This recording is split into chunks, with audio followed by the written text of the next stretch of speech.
Hi, it's Nancy with my response to this week's question. Why do you think Jesus said, "You always have the poor with you"? Now, this is from John chapter 12, verses 1 through 8, and the story is really focused on Jesus' death and resurrection, and Mary is a faithful disciple who recognizes this and acts out of that understanding.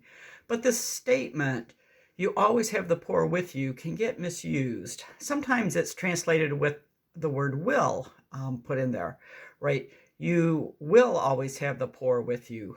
And without going into a lot of Greek grammar, we're probably better off without that will in there. It's probably a little better translation to leave the will out because it shifts the meaning.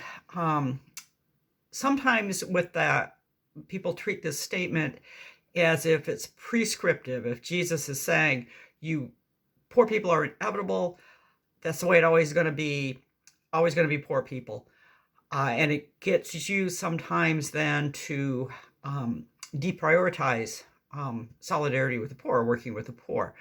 But when we put it back in context, I think it means something else. I think Jesus is responding to Judas' self-serving statement about giving money to the poor. But Jesus isn't saying don't bother with the poor because there's always going to be poor people. I mean, think about it. That's not consistent with anything else Jesus says, and anything in Torah either, for that matter. I think Jesus is setting the expectation that the disciples will always be with the poor, near to the poor, close by to the poor. You always have the poor near you, and you are always near them. So in a sense, it's a given. He's setting this expectation for the community to always be with, to be in solidarity with, in community with the poor. Which then raises the question for us, how am I with the poor, and how are the poor with me? Spiritually, emotionally, physically, politically, how are the poor and I in relationship, in community?